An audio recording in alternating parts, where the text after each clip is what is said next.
Alright gang, this is what you need to know before you start to hire virtual assistants for your social media or marketing agency. In fact, any type of agency or any type of business. Doesn't matter what you do, you're going to need virtual assistants if you want to scale.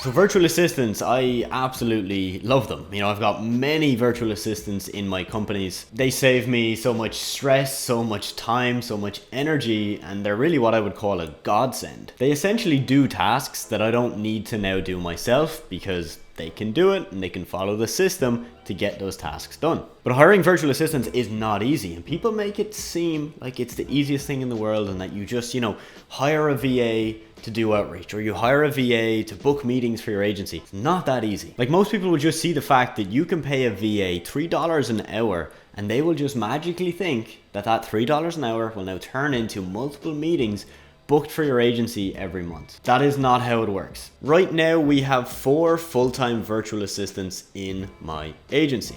We've got virtual assistants responsible for lead generation, outreach, and booking meetings. Others are focused on accounting, onboarding, and admin tasks in the company. They really are the lifeblood to bringing new clients into my agency, but there really are a few things you need to know before you hire a VA and before they start booking meetings for you, so that you can get meetings booked in on autopilot. So point number 1, probably the most important part, is that VAs need to follow an already proven process. If I was to hire a VA right now and just tell them to book meetings for my agency, I can almost guarantee you they would book 0 meetings. So what you have to do is you have to build out an outreach or a lead generation process yourself and then hire a VA once it works. There's a saying, if it's not broken, don't fix it. But there's also a saying that you shouldn't hire someone to do something that's not already working. So if your outreach is not working, a VA is not going to magically fix that. You've got to fix that first and then hire the VA. Point number 2. Do not blame your virtual assistant if they are not getting results for you. Of course, if they're not hitting your mutually agreed upon KPIs and they're just simply not following what they're meant to be doing, then you can blame them and obviously have a discussion with them and get them back on track. But if they're following your process, they're hitting their KPIs, but they're not booking you meetings or they're not getting the end result that you want, it's really not their issue. It comes back to the proven process. And if your process isn't proven, it ain't gonna work. 9 times out of 10, it is not the VA's fault, it's yours. And again, I'm telling you all of this from experience. I've been in that situation where, I've thought to myself, hey, we're not getting meetings booked in. My VA is just not doing what they're meant to be doing. And then I look into it and they are doing what they're meant to be doing, but the messages I've given them or the script I've given them is just not working anymore. Or our case study needs to be updated. Or there's an issue with our email software. So as a business owner, you got to be able to take the blame yourself. You got to look at where you need to fix first before you point the finger at someone else. Point number 3 is that you need to stress test your VA. I know this sounds incredibly crazy and probably a little bit insane, but if you hire a VA to, let's say, book meetings for your agency and they work for 1 hour a day, you need to know what they're going to be like with 5, 6, or 7 hours a day of work, because naturally their output is going to decrease, their productivity is going to decrease, and you need to essentially stress test that to see, can they do that amount of work? And if they can't, that's okay. I have some VAs that only work for 2 hours a day, some for 3 hours a day, some for 4 hours a day. You know what I mean? It depends on their level. If I know that they're going to dip off after 5 hours of work, I'm not going to push them to do 6. Let me just get the quality 5. They take their break, come back the next day, and they're refreshed, ready to go. Point number 4 is having incentives for your VAs.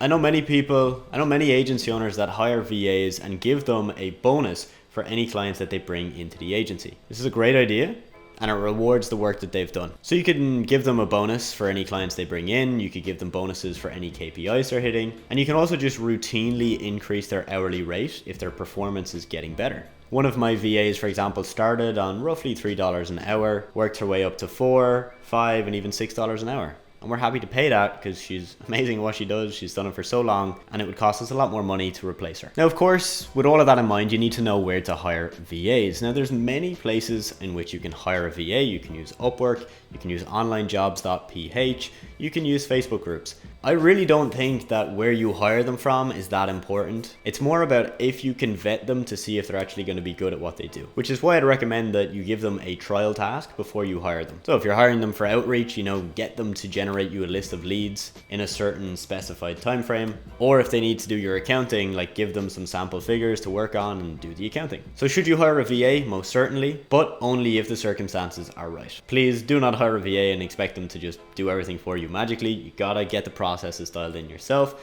and then you can plug them into that system. And of course, if you want my help and you want me to help source these VAs with you and help scale up your agency, book meetings on autopilot, and scale it to the next level, definitely have a look at my mentorship program linked in the description. And if you got value from this video, you know what to do, drop a like, hit subscribe, and I'll see you in the next video.